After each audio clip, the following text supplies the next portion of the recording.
Hopefully this is live. Share screen. No, hopefully this is live. I didn't have a video today for Halloween, so I thought instead I would just jump on and do a live stream, but I've only ever done 2 live streams in the history of my channel. The last one was in 2022, so 3 years ago. So I don't know if this is working or if this is live or not, but I'm just going to sit here and chat and see if it is live or not. I am just about to have a Pepsi. I've got my little hello. Oh my god! I picked it up and it like went across because I'm filming on my laptop. It just slid across the front of my laptop keyboard. If it had gone like that, it would have fallen on the floor. Okay, fabulous start. But I've got my little pumpkin glass, so I'm gonna crack open a Pepsi. I've really got into Pepsi recently. I feel like nowhere does Diet Coke. When you go out and you say, can I have a Diet Coke? They're like, oh, we have Pepsi. Is that okay? And I'm always like, yeah, that's fine. But I feel, look at me like it's wine. Let me just tip the glass. Swirl the Pepsi. I haven't put it anywhere that I'm going live because I thought, oh, hi, Hannah. I'm obsessed with that glass. Can you hear me, Lauren? Can anyone hear me? Imagine when you click on people's live streams and they're just going, and they're getting really into the conversation that they're talking about, or they're really irate about something, and then you're all typing like no sound, mic off, we can't hear you. That's so bad because then when they like click their thing to turn their mic on, they're always not as passionate as they were the first time. It kind of like ruins the video a little bit, but I'm just gonna chit chat. I had a great day today. I hope you can hear you perfectly. Thank God. Imagine I'm just sitting here. Imagine if I sit here for like an hour and no one can hear a single thing I'm saying. Oh my God. And Lauren, by the way, you sent me your review of Murder, She Wrote. I haven't finished it yet. So when I finished it in my review video, I'll put your review and my review. But the only reason I haven't put that video up yet with your review is I haven't actually finished the book yet. As always, I'm very slow to finishing books, even though I picked the books for the Tay Book Club. For some reason, I'm just really slow with that one. But with the Murder, She Wrote Fatal Feast, I feel like I flew through it, and then right at the end I wanted to really savor it because I was loving the book, and so I was reading it really slow, whereas this one just feels like a much slower read. It's the first book in the Murder, She Wrote series that ever came out, and it feels more like Agatha Christie, Miss Marple. They're all in a big house, and then they're all in the library having tea, and then upstairs she hears a noise in the middle of the night and someone is killed, and it doesn't feel as Murder, She Wrote as Fatal Feast to me. And maybe it's because that one is set in London, England, and the other ones, that I've read are in Cabot Cove. Maybe that's the difference. I don't know. But it just doesn't feel. Oh no, Lola's meowing. Oh no, we're being derailed. She's just been fed. I have given her biscuits, topped up her water, but sometimes she will start doing this for a treat. So let's see, if she's gonna end this live stream by howling. But I think she might be okay. But I hope whoever is watching this has had a great day. I can't see. Oh, there is people watching. I can see. I couldn't see. But it's got like a timer, so you can see how long you're on here as well. Interesting. Today was actually a really great day. Last weekend we did the pumpkin patch, and it was good on the patch. I did a whole vlog. It's on my channel. But there were a lot of frightening elements. There were also this whole barn that was filled with mini ornamental gourds, which were absolutely gorgeous. But to go into the barn, there was a massive tractor, and it had a skull with glowing eyes. And when you arrived, there was another tractor with a skull with glowing eyes. And they kind of made it like a spooky barn that you had to get the gourds from.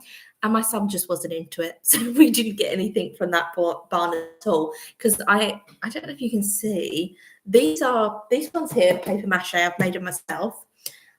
This one is it's not looking great, but just paper mache it. And then the other ones at there are the real pumpkins that I picked on the pumpkin patch. So we did get quite a few. We got one for each of us, including Lola. I got Lola like a stripy one because obviously she's different colour fur. But today we went to B&Q. We had to get I wanted to get some varnish spray because there's like a nutcracker here. My son is painting, and you know when you paint like a wooden ornament, a wood craft, and then over time the paint chips off and it doesn't look good anymore. So I wanted to get something that would varnish it and just hold in the paint, really glue the paint together. I loved your Judith Kerr discussion today, Hannah. Keep reflecting on those passages of a review I wrote. I think I might just have overreacted. No, I love your review. And also I get what you mean about your Murder, She Wrote review as well, because when I screenshot, I try not to read people's reviews that they send me because I want to kind of react to it in my reaction video. But I read your bits and was like, oh yeah, I do know what you mean there as well. You've held Dom back from eating the pumpkins as of yet then. Yeah, he really wants to roast them, carve them up. I'm like, beast, keep them as they are.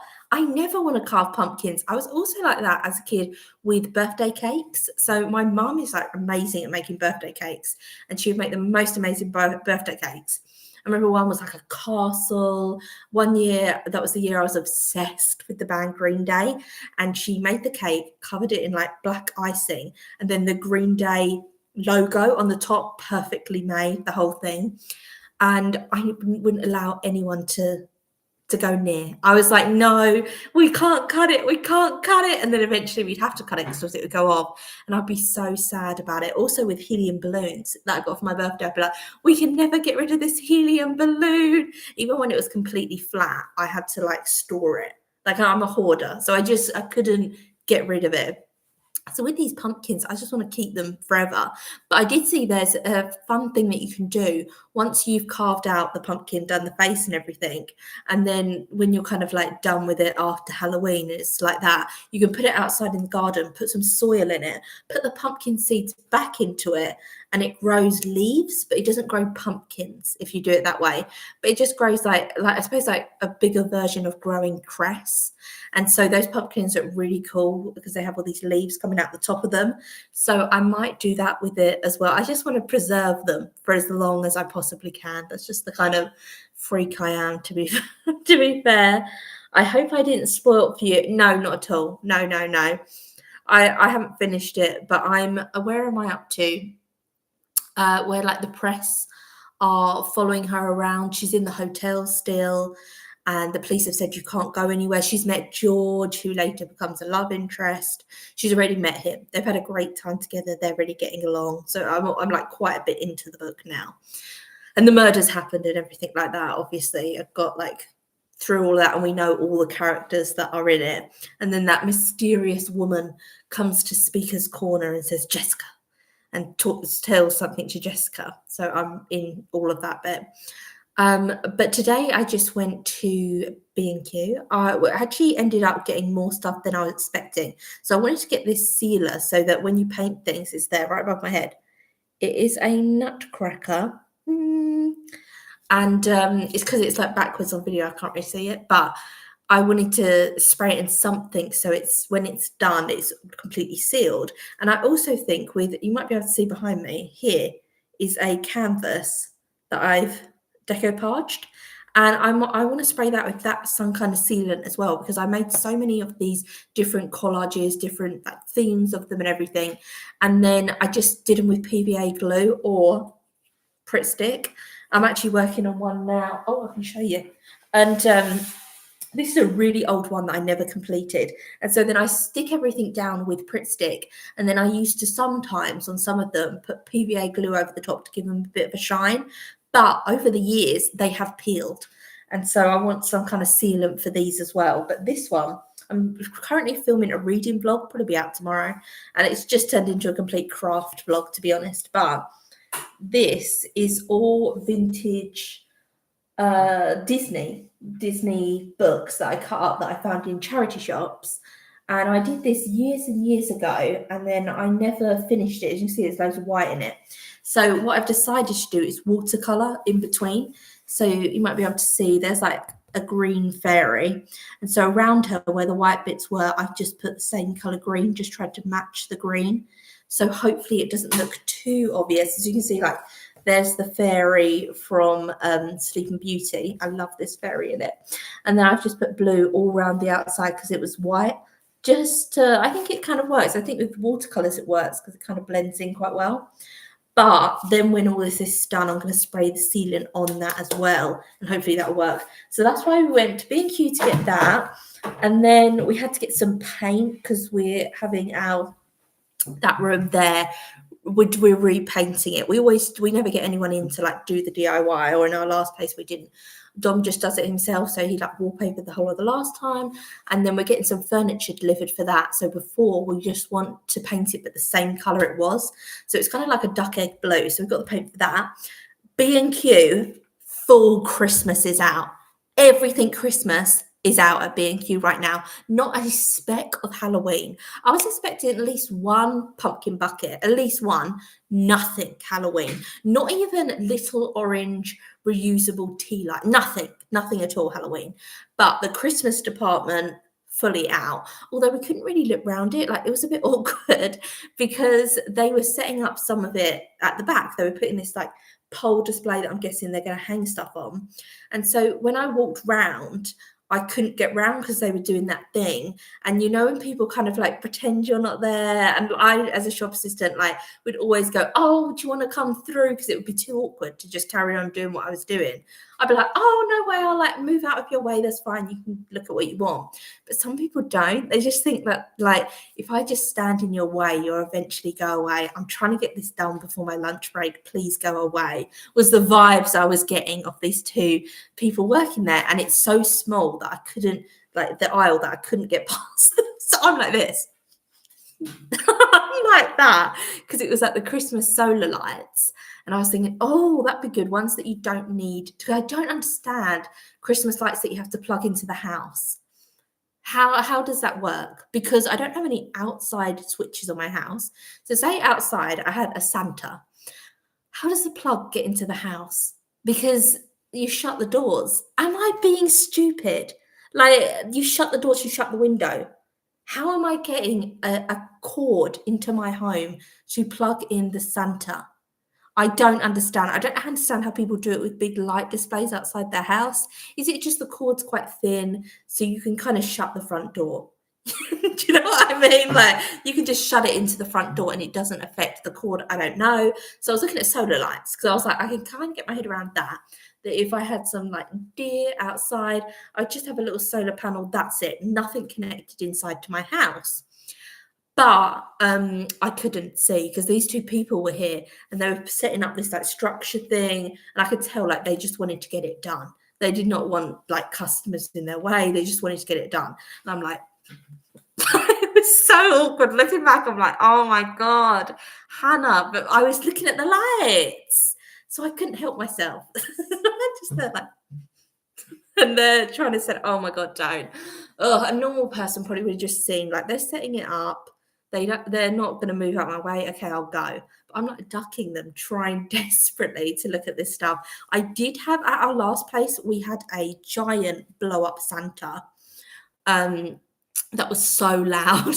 You plugged it into the wall. We had it out of our window because we didn't have a garden, and the noise of it was unbelievable. And then in a storm, it blew the Santa away. And how we had that is we just had the window shut, but the stuff that was holding on to it was through the window. So for some reason, we could still shut the window. It was fine. But the Santa actually blew down the road, and Dom had to go and chase it down the road when there was a big storm. I'm guessing those things aren't meant to be put outside a window. You're supposed to put them into the ground. But the watercolor is a great idea. I still play Disney music if I need to pick me up. Oh my God, me too. And I used to have a CD, and it was called like Disney Classics, and it was a 3 CD, and it had really old Disney songs and really new Disney songs. And when I got home from school, I used to always put it on. I loved this CD. And I feel like now it's such a shame that I don't really play CDs. I don't have a CD player. My laptop doesn't have any kind of CD player either. And my record player is up there, but I never get it out. I never use it. So if I want to listen to music, I'll put on YouTube. But with music, I feel with the YouTube ads, it's too much. If I'm putting on a 2-minute song and then the ads before it are like 40-second advert, I'm like, no, I can't. Just for a 2-minute song, like, no, I can't do it. I'll just watch something else. So then I don't end up listening to kind of music and stuff. But I do like on YouTube when artists have their full albums. So I love Gwen Stefani. And she always has her full albums. And What the Truth Feels Like, love that. Oh, I don't know if anyone else loves Gwen Stefani. I am obsessed with her. I'm obsessed with the era that her album was called Lamb. Love, Angel, Money. What was the B? Believe. I don't know. Love, Angel, Music. No idea what the B stand for there. No idea.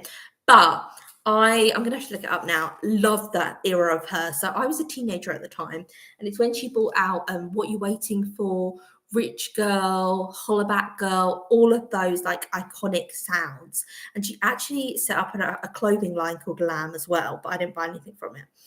And it was like a couture clothing brand, is what it was. Let me put in Gwen Stefani Lamb. What does that sound for? And I wasn't a No Doubt fan either. Oh, I would have never guessed. So Lamb, Love, Angel, Music, Baby.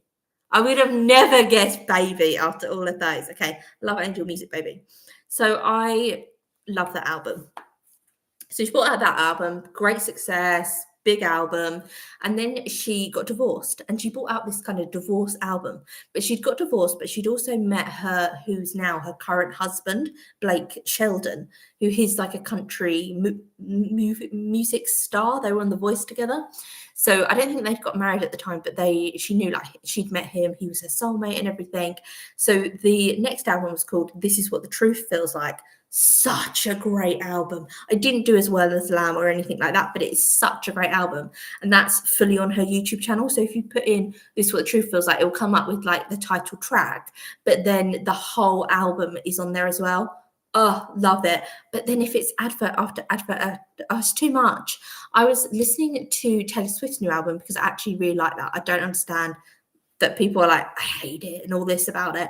I never really was a Swiftie though. So I think if I was a Taylor Swift fan, then hearing this new album, maybe it's very different from the other stuff that she's brought out. So maybe I would hate it as well. But I never got into her other stuff. She had a song called Begin Again, really beautiful song, really one of my favorite songs. And then We Are Not Getting Back Together, like fun song. And then after the whole Kim Kardashian drama, what was that, like Bad Reputation or something, maybe that album was called. But I never really got into Taylor Swift until Life of a Showgirl. But I think it's much more Lana Del Rey vibes, this album. So that's why it's just more my type of music. It's also got a kind of Madonna iconicness to it, where she's talking about she's Elizabeth Taylor, she's unlucky in love, and here's my wish list. And it is like a showgirl album. It's very, all the graphics from it, she looks like Sabine from Moulin Rouge. If you've seen the film with Nicole Kidman and Ewan McGregor, like Sabine, that character is what she kind of looks like. And then there is that song Life of a Showgirl, which is like, it's not glamorous to be me, you think it is, with the glitz and the glam, but behind it all, it's not as what you think it is. And that's kind of plays into the Moulin Rouge thing, that Sabine is this gorgeous, beautiful creature, but behind the scenes, all these terrible things are happening to her. Sorry, I don't know why I'm apologizing. Sorry, I do need desperately a drink of water. Why I'm apologizing to sip. But that's what I feel the graphics are. And that was a Baz Luhrmann film, wasn't it? And so Baz Luhrmann, Moulin Rouge graphics are what I see in Life of a Showgirl. And really just, it's got that feel throughout the whole album, especially on a song like Elizabeth Taylor, like something First Daughter, that kind of vibe. So I really like, oh my God, I was looking out, I thought I saw something, because I'm looking out into my garden, but it's pitch black out there. And imagine if just a face appeared, like a Mike Myers, just face appears. But I love Life of a Showgirl, basically. I don't know how I've babbled over to this a little bit, but it's very different from Taylor Swift's other stuff. I feel like she's had different eras, a bit like Madonna, like big pop women seem to have these different eras. And this one is just the one I like. I do. I just get it. I just like it. The other ones I haven't been as into. But this is maybe now I am going to become a Swiftie. Who knows? I did a Taylor Swift book tag based on the Life of a Showgirl album. Oh yeah, that's what I was talking about. So when I was listening to Life of a Showgirl, there were so many adverts. Has anyone listened to it? Hi, my name's Chad. All the adverts were for this Disney Plus show where this guy goes, "Hi, my name's Chad. I'm doing a Miss Doubtfire with Sokka." Oh my God. Anyone else? Can you relate to that? Every single song of hers had this playing. So it's like 2 minute song. Okay. 40-second advert of this Disney Plus. Hi, I'm Chad. That line. Okay. Then back to another song. Oh, it was unbearable. Having to completely get it cut up like that. That was so irritating. But I wanted to see, I thought she had different music videos out at the time, but she didn't. So I should have just listened to it on Spotify, to be honest with you. The watercolor, though, watercolor is a great idea.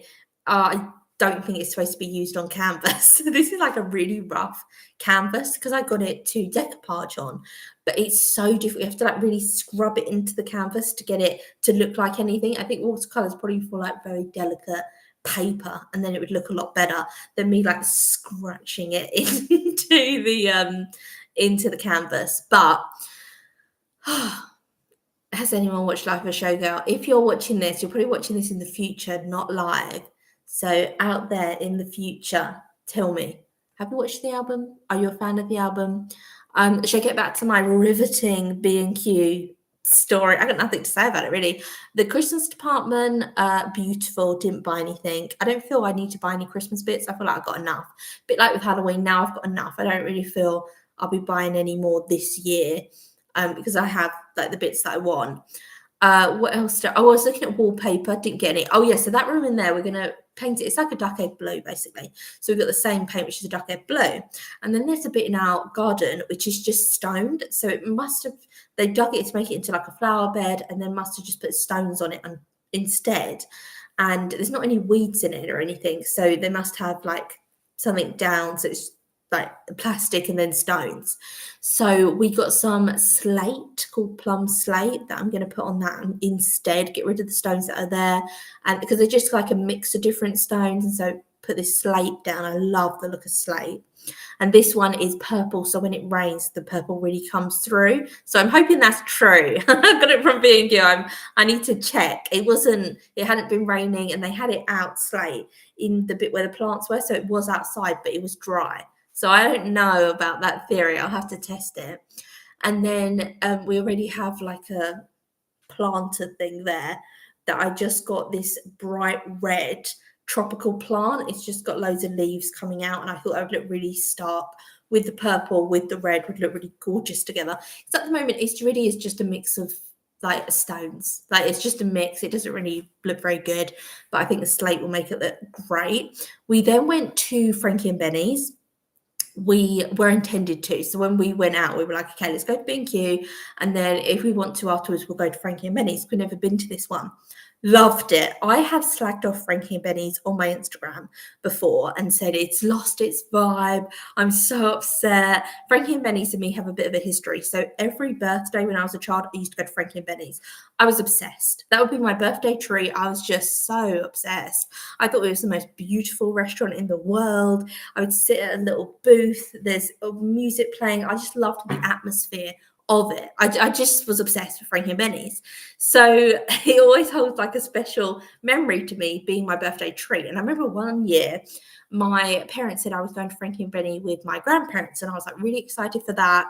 And then I showed up at the restaurant. My grandparents were there, and so I was like, oh, my grandparents there. And then all of a sudden, all my friends are sitting on another table. It was like in between time of when you're not at junior school and you just started secondary school, and your friends haven't come to secondary school with you. So it's kind of that in between time.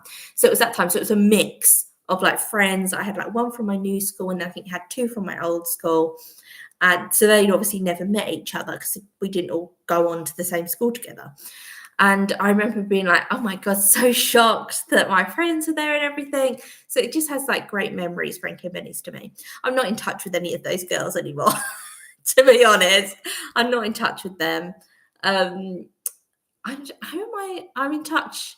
I have one friend who I'm still in touch with, and then I have a few other people who I still talk to, but I don't see them in person. But I talk to them online, but I don't see them in person. Tell me, do you have like loads of school friends that you actually meet up with all the time?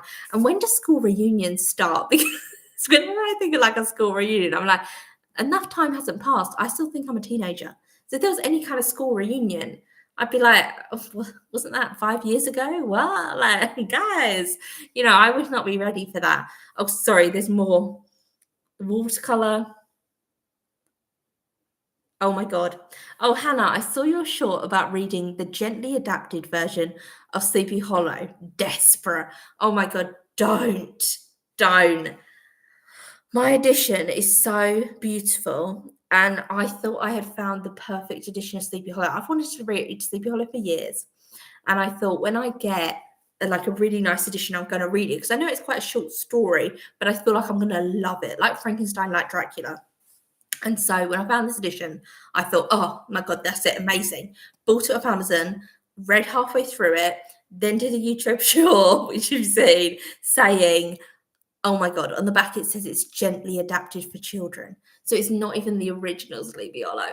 So I still haven't done what I said I was going to do, listen to the audiobook whilst reading my edition of the book so I can make notes and say to you what bits they've taken out. And also I'm quite interested, what would you take out of it? It's, if you don't know, the story of Sleepy Hollow is about a man who is a soldier, has his head chopped off in war, and so every night he goes to this graveyard in search of his head. So he's a headless horseman, the headless horseman of the town Sleepy Hollow. If you are in his path, he's going to chop your head off instead. And there's this man, Ichabod Crane, who's a very naive man. He's a school teacher, and something's going to happen with him. And he's really being kind of bullied within the story. The bit that I got up to is he has this love interest, this beautiful, I keep calling her Katrina, but I don't know if that's her name. Katrina is what I'm going with. That's how I'm pronouncing it. Beautiful Katrina, but there is this other one called something like Brum, who is in love with Katrina as well. And so he's kind of mocking Ichabod Crane and, just not being very pleasant to him. So I'm guessing they're going to play some kind of trick to do with the headless horseman on him, and then the real headless horseman is going to arrive. It's so different from the Johnny Depp version. I might have to do a separate video about the differences between book and film, because I love the Johnny Depp Sleepy Hollow film, but it is so different. And Ichabod Crane also in the Sleepy Hollow original book is, well, the one that I've read, the gently adapted, is lanky. He has like a massive nose. He's not attractive. He's like a giant among everyone. And he's this kind of awkward man, but he's really nice. He's a really fair, nice schoolmaster.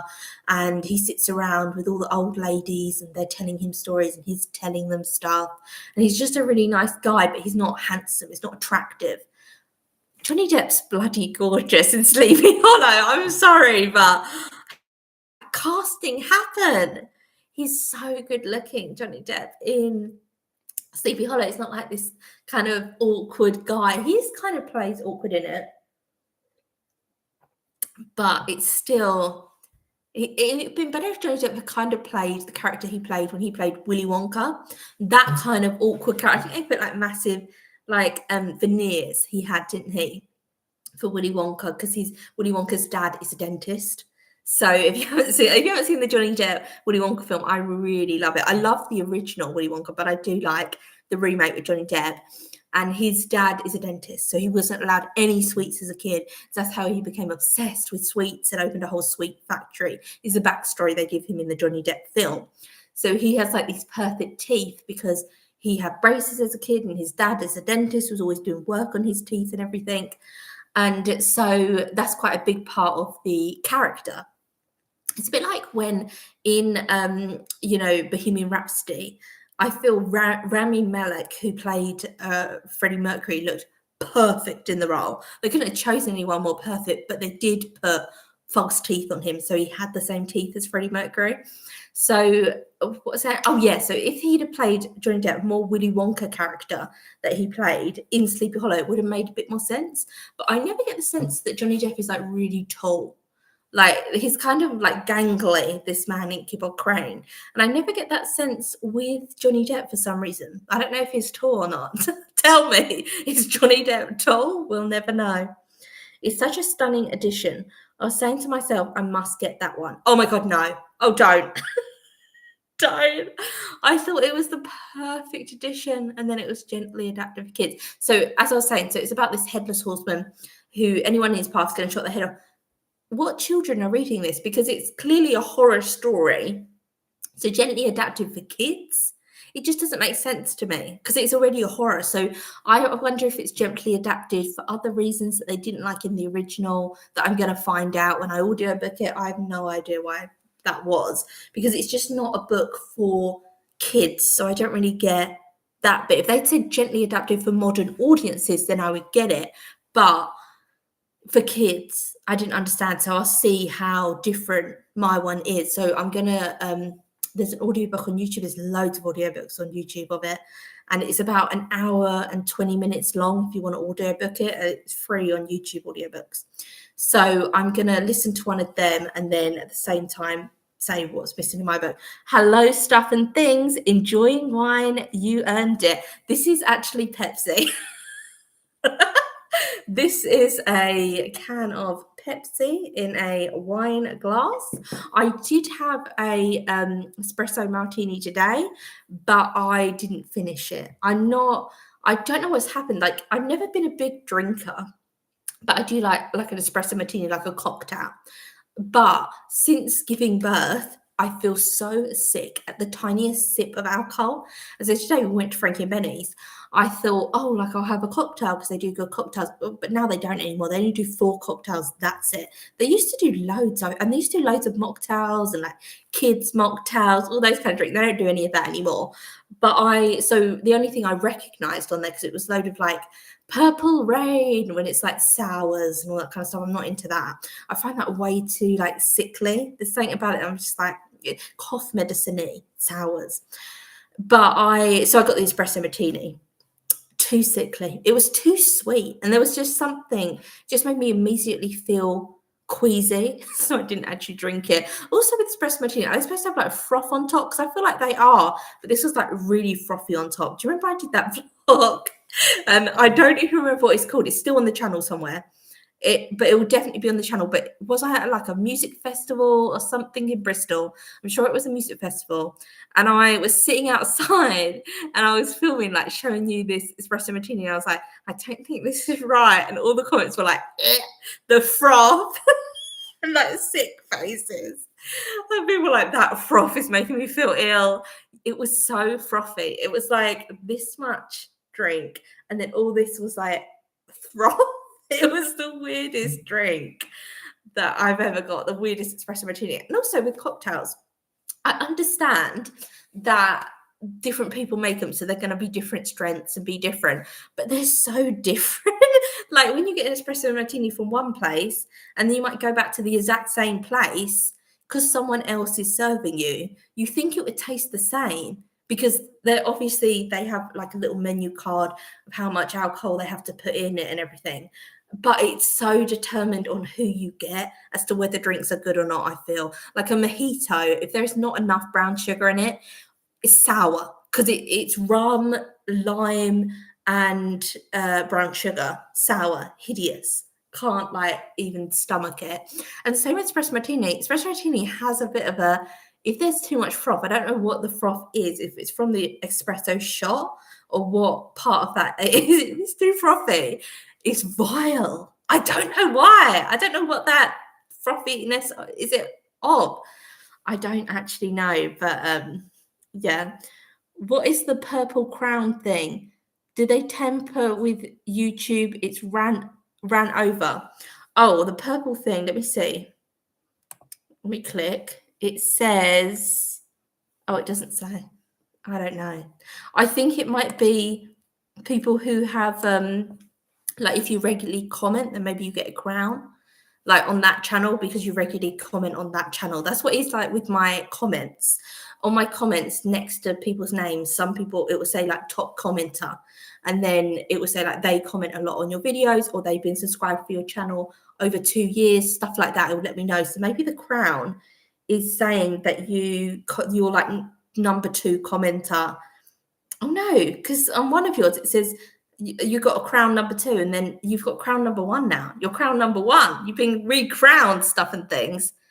And I don't know what that crown thing is. I have no idea.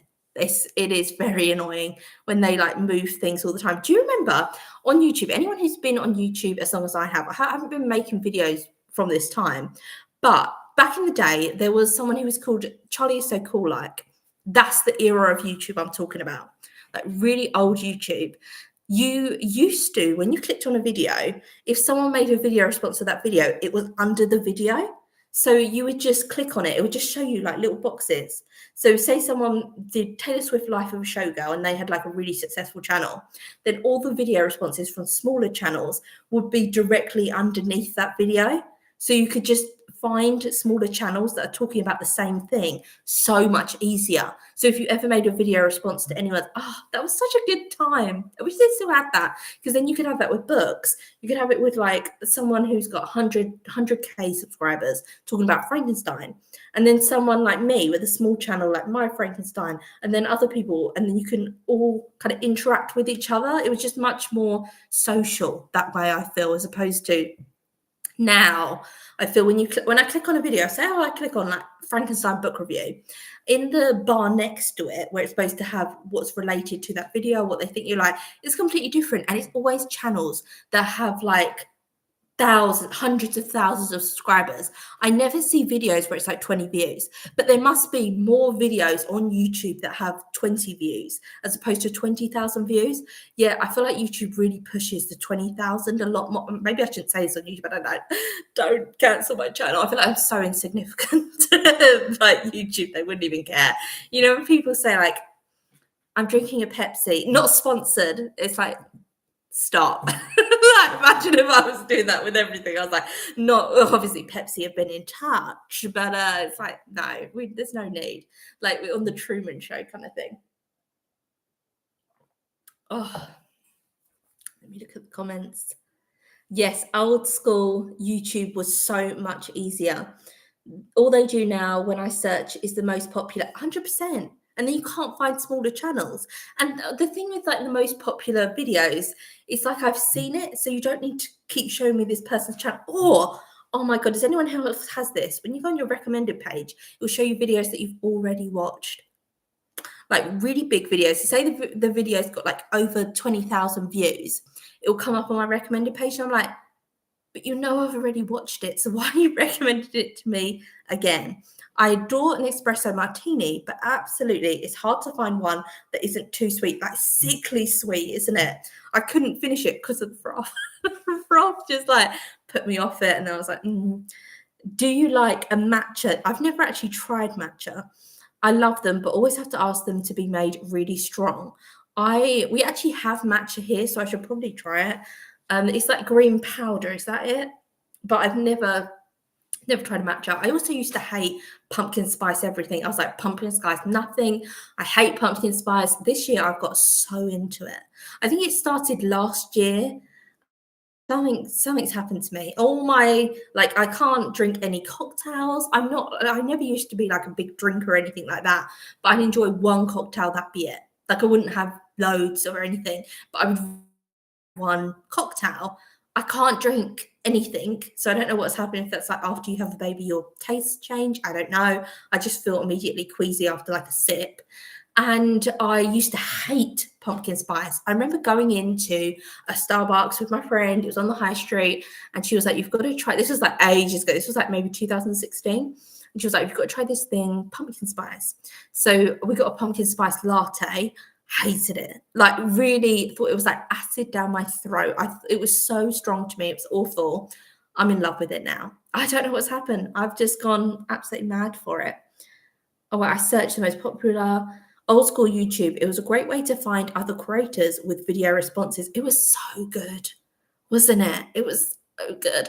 I feel like now though they've just put a brand new thing on YouTube which is called because sorry, when you go on your if you have like upload videos, go on your videos, go on content, sorry, and then it will have like videos, live streams, blah blah blah, all your stuff. And it has another one called collaborations. So I think what it does is it links both your channels up. So if I made a video with another channel, that video would be uploaded to both our channels, and then the username would be both of ours.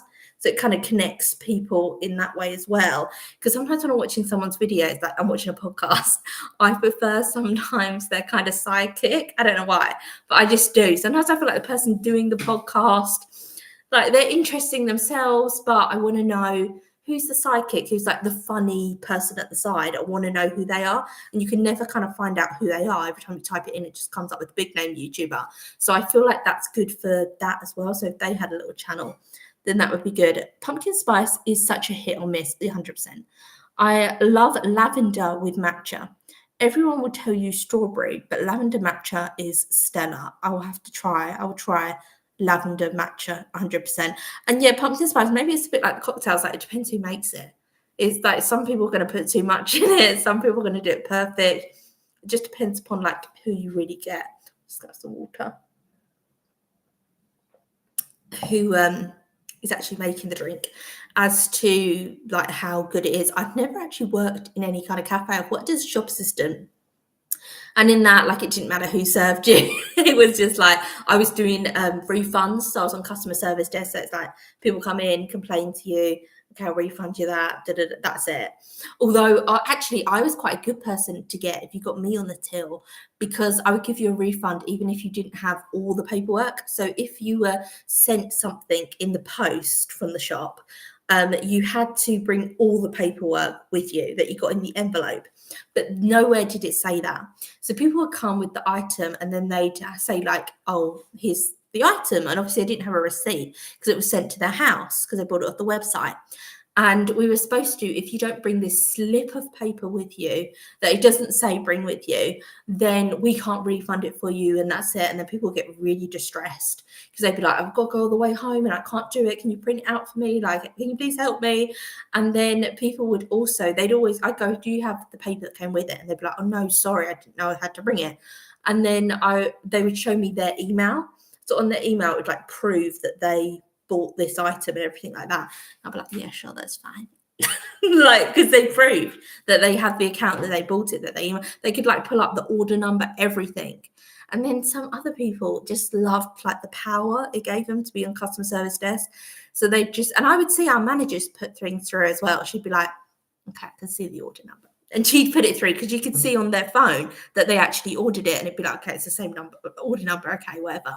Like, it's not our policy, but whatever. I'll do it. She'd always be like, I'll do it for you today. And then the next person, she'd be like, I'm just doing this for you today. And you do that. And you just kind of do it like kind of like that. Like, don't make a big scene out of it. Because you're not like technically you've got to wait for this piece of paper.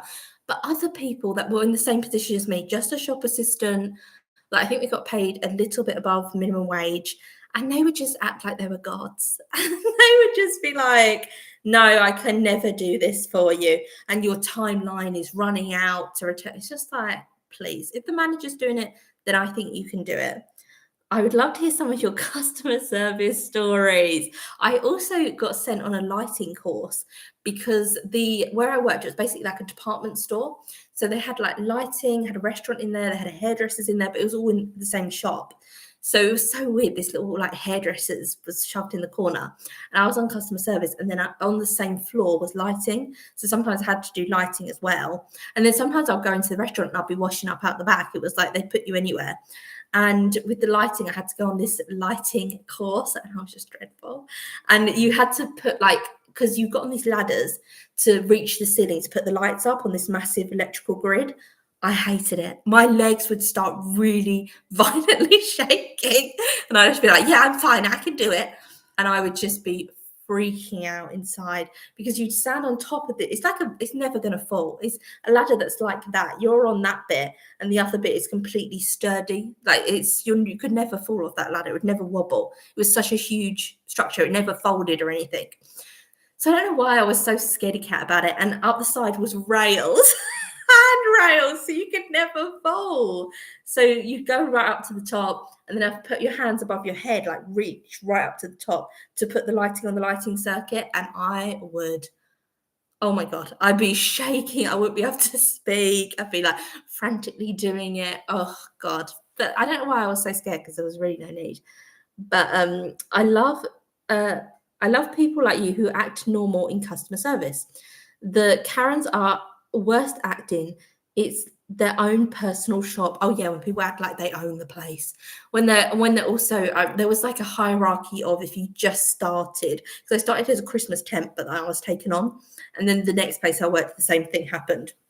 So like the other Christmas temps left, or they didn't want to stay on. They had other things to do with their lives, and I stayed on. And like people my age were going off to college and doing different stuff, so they weren't going to stay on. But I remember there was like, if you're a Christmas temp, it's like, ugh. I've been here for 20 years, don't you know? Even though we're both getting paid the same thing, we're both shop assistants, we're doing the exact same job, they'd be so like, oh, you're a temp. Okay. Like that would be their kind of like, okay. And then if you got taken on after Christmas, it was like a coronation. Like I remember being told there was a secret kettle. So when you went into the staff room, it was a big room that used to be part of the stock room. It was the most depressing room in your life. It just had no windows. It had like an old sofa in it, and then just these chairs. And it was just part of the stock room that they had just allowed us to use. So it wasn't a very nice area, but it had a sink and it had a little kitchen worktop. And so I always thought, oh, like there's a sink in here. Okay, didn't really think much of it because there was no kettle on the side. So then after, when I was taken on as a Christmas temp, they were like, we have a secret kettle. So only, certain people who know about it can use it. It was just in the cupboard. So they would get the little snakes, because all our breaks were staggered, so no one had the same break as someone else. So they would get this kettle out, boil it, make themselves a cup of tea, put the kettle back in the secret cupboard, which was just underneath the sink. And then, so if anyone else came in, they wouldn't say to them, like, oh, by the way, do you want to make yourself a tea or something? There's a kettle underneath the sink. So none of us knew. And I remember there was a fridge there as well. And I think the managers just paid for the milk. But I never bought milk. So I don't know. I don't know who paid for the milk. There's just one milk in there. And I got let in to know about, there is a secret kettle. And the milk in the fridge you can use, and the kettle's underneath the sink. But just make sure other people don't see it. So if someone else is coming, because to go through to the staff room, there were lockers before, so you could hear if someone was in the room with the lockers. So if anyone else comes, just put the kettle back, I don't know why they had such a secret. So when I was a temp, I never was allowed, I worked for the whole Christmas period, it was freezing cold. I was never allowed a single hot drink. And I did keep the secret. I'll be honest. I was a little snake. I wasn't letting everyone know. I was a snake too. I was like, got to respect the kettle, the secret kettle. And I was making myself instant coffees. I was loving it in that room after that. It's IKEA cult. What is IKEA cult? Like if you work in IKEA. Have you read that book talking about IKEA? Has anyone read that horror book that is set up like an IKEA catalogue? I have no idea what it's called, but everyone used to talk about this horror and they were obsessed with it. And it is a horror novel, but if you just flick through it, you think the book is a IKEA catalogue. Sounds mad, and I never got it at the time because I think it was quite expensive. And I was like, I don't understand what this is. It's not a graphic novel, but it's not a novel. Like I don't understand the in between for it. Has anyone also read that new book? It's a Japanese bestseller, and it's called Strange Places. And it's about this man, this architect gets this floor plan for this house and then realizes there's a secret room. And then he talks to his friend about it. But I think the pictures of the house are in the book, and it's their communications via email. I quite like that sometimes when books take on a different format. Sometimes I think it's a bit useless. If they're like, this whole book is a text conversation, no, I can't really be doing with that. Like I just couldn't get into it enough to enjoy it. But I do like when they have slightly different formats, like Love Letters to the Dead. I love that.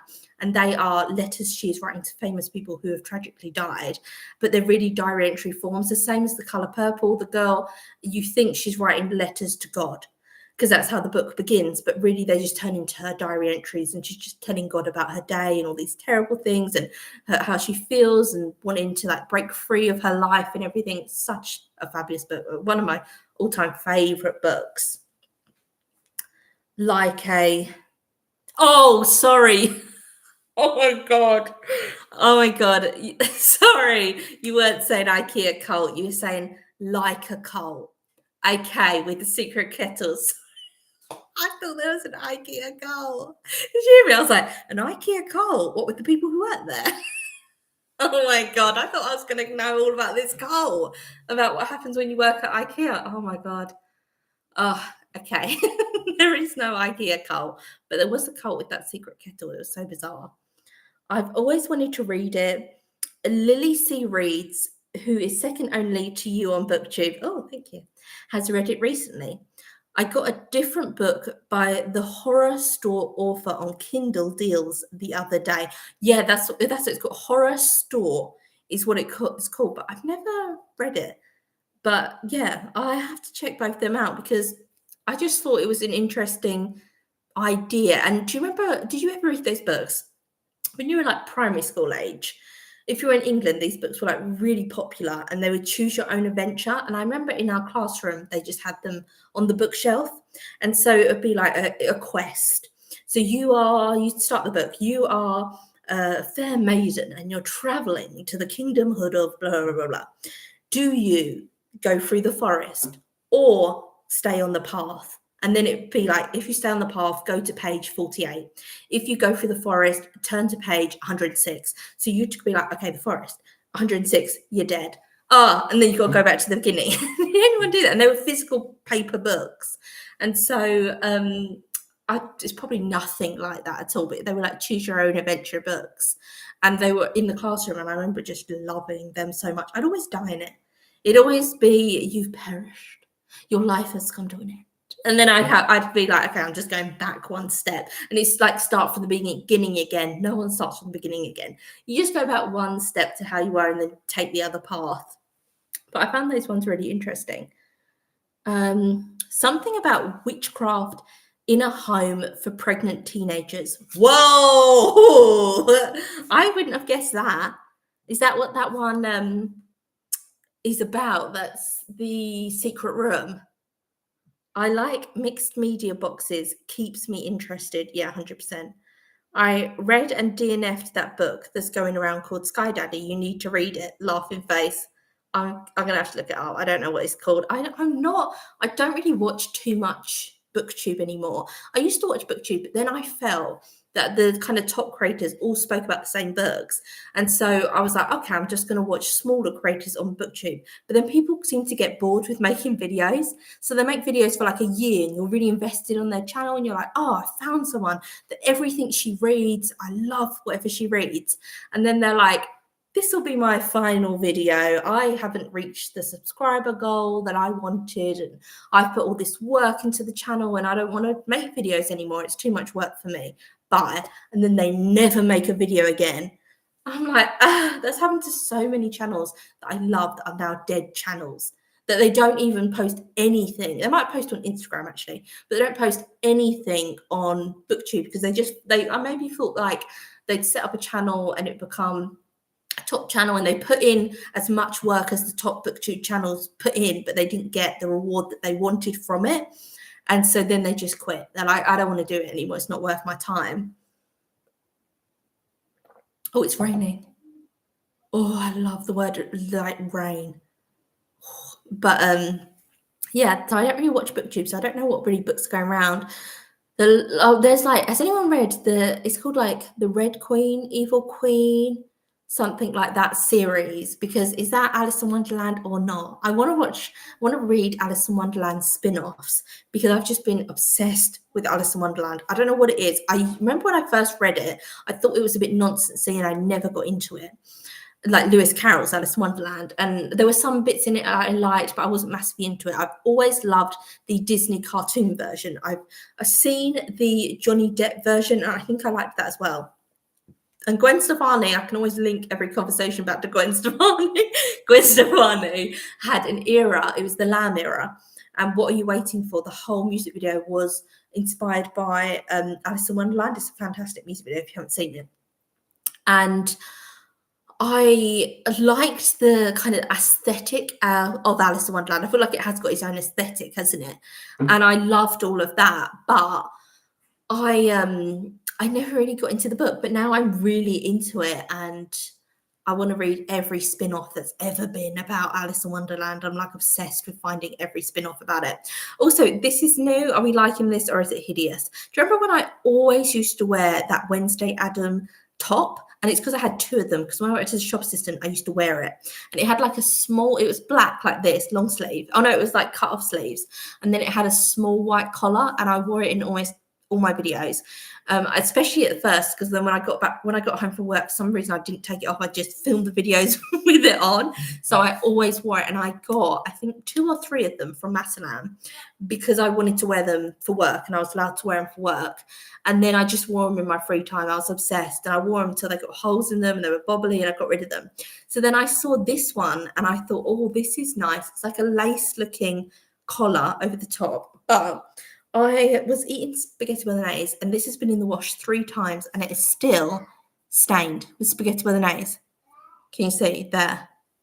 I can't get it off. So if anyone has any suggestions, it's been through the wash 3 times, and this is like t-shirt material, so it's ideal. I didn't want like a sweater with it, but is this nice, or is this too Victorian childy? When I was talking about Alice in Wonderland, the aesthetic of Alice in Wonderland, this is kind of the aesthetic of her sister.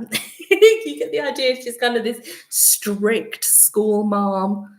So yeah, I quite like the strict school mom look, but I feel like I look like a child. I look like Sarah from A Little Princess wearing a little dress. But I like it, but it's got no structure to it. This is the only problem with it, is it doesn't hold itself well at all. If you know, you know. It doesn't sound like I'm making sense, but it just, so it's flaps. So you just be like there, and it'll be like flapped over. It doesn't, oh, it's holding itself quite well. It's actually making a mockery of me right now by holding itself. But I needed it a little bit stiffer maybe. So I'm not going to buy it. I normally, if I find something I love, I'll buy loads of it. So I wear this kind of beige jumper. It's been in so many of my videos. And it has that neck detail on it, and it's just knitted, the whole thing. And I bought 3 of them because when I find something I like, I don't often find clothes that I love. And so when I do, I just wear them like a uniform, like I'm back at school, like a school uniform. And it's weird that I do wear things that look a bit school uniform-y. I don't know why I do this to myself. Oh, sorry, let me scroll back up.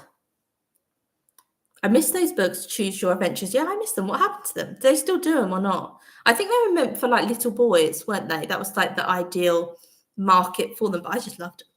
I think you would love Miss Pettigrew's Home for Peculiar Children series.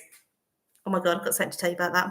The author had a passion for collecting old photos from markets and ended up writing the series around these real old photos. Oh, I never knew that. It's about a woman who has fallen in love. Oh, sorry, that's someone else. So Miss Pettigrew, I bought it. I bought it brand new when it first came out, and I never read it. I never found the motivation to read it, and I thought I probably would have loved it. I probably would have. Although I thought I'd adore A Series of Unfortunate Events, but I read quite a few of them, and then they were all getting a bit samey, so I didn't finish on with them. But I think I want to reread the Series of Unfortunate Events stories. Maybe I'll get more into them. I don't know. Does anyone else have like multiple drinks on the go? I've got like a Pepsi and then water at the same time as well. It's fall, y'all. But yeah, and then I got rid of it. I got rid of it out of my life, and I never ever read it. I think I tried to read it and I couldn't get into it, but I do think if I tried it again, I'd love it. Because I remember like flicking through it. It's beautiful, isn't it? And I must have just not been in the right headspace for it. Or maybe it was because I was reading the Series of Unfortunate Events at the same time. And so I wanted something different. And for some reason, I thought Miss Pettigrew would be like that. And it's not Pettigrew, is it? Whatever her name is. Miss Pettigrew Lived for a Day is a different book. Fantastic book. Love that one. But I know what one you're talking about, Home of Peculiar Children. That was turned into a film as well. And I really want to see the film. But I'm like, I can't. Not until I've read the book. I cannot watch a film. So you were saying about another book earlier. This is someone else. It's about a woman who has fallen in love with a plane and realizes what? It's a human. No. Oh, so it's like a romance. She's in love with a plane. Does anyone else think TikTok like book talk? I don't have TikTok because I feel like I'd be obsessed with it. That's why I haven't got it. But on YouTube, people put their book talks as well. Some of the things they talk about, like the books that they talk about, I'm like, I don't even know what genre you're talking about. I don't even get it. And you can never buy a paperback version of that book or a hardback. It's only ever Kindle. I think ebooks, Kindle, there is something about that. And then you may be able to write about like a woman who's in love with a plane. And it's just like that would never get published into paperback, but maybe it's self-publishing. So people who maybe they had like these crazy stories before and publishers wouldn't go near them, they can do it via ebook. And that's opened a whole new door of them being able to like put these stories out. And some of them do really, really well. And they're the most of, oh my God, I'm running out of battery. Oh my God. If I suddenly go, it's because my laptop's run out of battery. So, yeah, but that's my theory is because of ebooks, we're getting so many odd books that I'm just like, what is going on? I need to investigate these books and find out what's going on. Booktube or Booktop, it's all opinions bought and paid for. I love the thrill of getting books from charity shops. And that's one of the reasons you're amazing. Oh, you're not false. I've always wanted to ask you what you thought about the 7 series by Lucinda Riley. I love the series and ended up getting a silver bracelet with the charms for each book. I only read the first book in the series, but I have found out, tell me, what book has Beatrix Potter in it? Because I have only read one book and I absolutely adored it. And I think it's actually one of the best book reviews I've ever done. I was very succinct. Sometimes I ramble. And sometimes I feel with my book reviews, the beginning of the book review is the book review. So say the first 7 minutes of the video is the book review. I'm giving you the plot, I'm giving you my opinions, we're talking about scenes. And then if the video goes on longer than that, so say it goes on for 10 minutes, the last 3 minutes, I'm rambling, I'm fangirling, I'm saying, oh no, this scene I love, this character. And I'm like, the first 7 minutes was the review. Cut it off, Hannah. Like I'm rambling on at the end. But that Seven Sisters review, I do feel it was succinct. I just got in the right frame of mind. I just got it very succinct. But you ended up getting a silver bracelet with charms for each book. Did you get that? Oh my God. This is going to freak you out. I today was on the B&Q website. So I was looking for that spray to get for my wooden projects, and then we decided to just go in B&Q. They, on the B&Q website, have a book series, and it's stuff like A Little Princess. It's all classic books, and it comes with a charm bracelet. And the charm bracelet is a charm for each of the books in the series. I'm sorry, are we the same person? Because how did you just say you got a silver bracelet with the charms for each book? And I today have found a book series that comes with a free charm bracelet with a charm for every book. This is really freaky. That's so weird. And I was looking at it on the website because obviously I had scrolled over to books. And I didn't know B&Q have books on their website. They have really gorgeous book editions as well. B&Q is like a DIY shop, so I don't know why they have them. But I thought that was such a cute idea to get someone as a gift. And then because it's all children's books, it was only like a small little brace. Probably would get around my fat wrist. But I was thinking I would love to get that for myself. A charm for each of the books. It's like Black Beauty, A Little Princess, Secret Garden, all that kind of stuff. BookTube is terrible now. Reading the same stuff. Judgment is terrible. Book hauls are sickly to watch. But they have the money to support the authors, where I am mostly charity. Yeah, I don't know. I never know anything about publishing. I'm so intrigued by how authors actually make their money. Like, if you get a publishing deal, they already pay you, don't they? Because if an author, like the authors don't have a finished book, So they give to the publishers like an idea for a book or like a manuscript or something like that, isn't it? And then they get an advance, which is a load of money. Which in my interview with Anne Cassidy, I think we touched upon that because she was working as a school teacher at the time.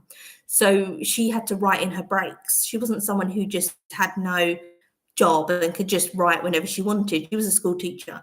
So how she wrote her books, which I love Anne Cassidy thrillers so much, and I have a whole interview with her on the channel, is in her lunch breaks at school, from teaching, that's when she would write her books. And so do you get an advance where they pay you to write the book? Like, I don't understand how authors really make money. And I don't understand what percentage they get off the book sale.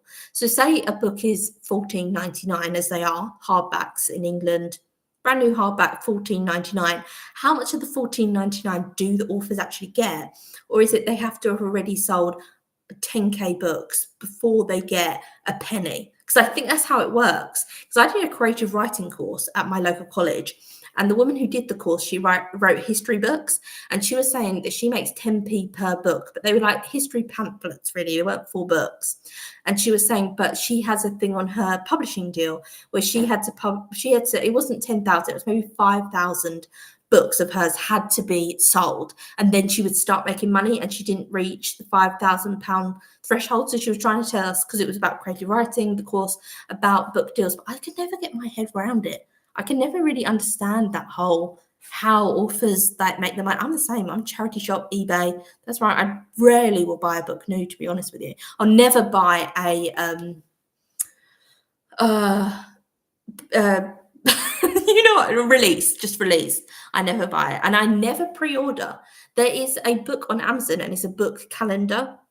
So look it up, book calendar on Amazon, and it's a full novel, and each day the pages are stuck together, so you need like a letter opener. You open the letter and it's a new chapter. So it's 25 chapters in the book.